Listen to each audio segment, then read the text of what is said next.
Good morning. நான் உங்கள் maths teacher பேசுகிறேன். All of you welcome to our maths ma'am TNPSC class. இன்றைக்கி நம்ம பார்க்க போகிறது ஃப்ராக்ஷன்.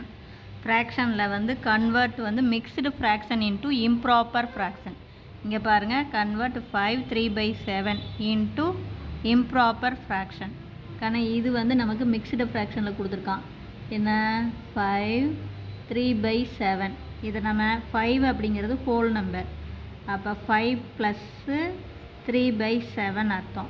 அப்போ இந்த 7 போய் இங்கே 5 மல்டிபிள் பண்ணும். அப்போ 5 7s are 35. இதோட இதை பெருக்கும்போது 35 + 3. அப்போ 35 + 3 என்ன வரும் நமக்கு? 38/7. இதுதான் இம்ப்ராப்பர் ஃப்ராக்ஷன். இது மிக்ஸ்டு. இம்ப்ராப்பர் அப்படின்னா என்ன? பாரு, நியூமரேட்டர் பெருசாக இருக்குது, டினாமினேட்டர் சின்னதாக இருக்குது. நியூமரேட்டர் பெருசாக இருந்தால் இம்ப்ராப்பர் ஃப்ராக்ஷன். புரிஞ்சுதா?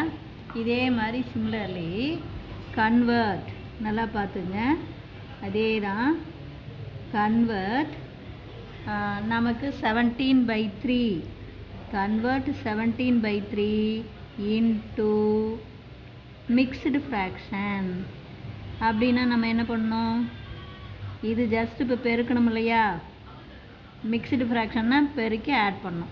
கன்வெர்ட் இது வந்து மிக்ஸ்டு ஃப்ராக்ஷனை இம்ப்ராப்பர் ஃப்ராக்ஷனாக மாற்றணும்னா மல்டிபிள் பண்ணி ஆட் பண்ணணும்.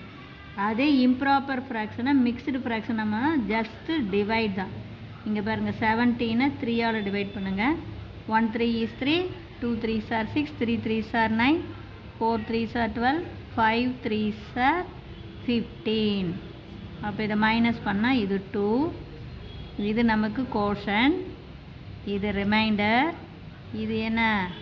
டிவைஸர். அப்போ நமக்கு ஆன்சர் கோஷன் முதல் எழுதணும். இன்னும் 2 வந்து 3ஆல் டிவைட் பண்ண முடியல. அப்போ 2/3. பாருங்கள், 5 2/3 மிக்ஸ்டு ஃப்ராக்ஷன். இப்போ இதை பெருக்கி பாருங்கள், 5 3s are 15, 15ஓட 2 கூட்டினா 17/3 வந்துடும். புரிஞ்சுதான்? ஆக மொத்தம் நல்லா பார்த்துக்குங்க. நமக்கு மிக்ஸ்டு ஃப்ராக்ஷன் கொடுத்து இம்ப்ராப்பர் ஃப்ராக்ஷன் வேணும்னா மல்டிபிள் பண்ணி ஆட் பண்ணணும். அதே நமக்கு இம்ப்ராப்பர் ஃப்ராக்ஷன் கொடுத்து மிக்ஸ்டு ஃப்ராக்ஷன் வேணும்னா டிவைட் பண்ணணும். டிவைட் பண்ணும்போது கோஷன், ரிமைண்டர் டிவைடட் பை டிவைசர். கோஷன் வந்து ஹோல் நம்பரில் வந்துடும், ரிமைண்டர் டிவைடட் பை டிவைசர் இது வந்து ஃப்ராக்ஷனில் வந்துடும். புரிஞ்சுதான்? Wish you all the best. Thank you.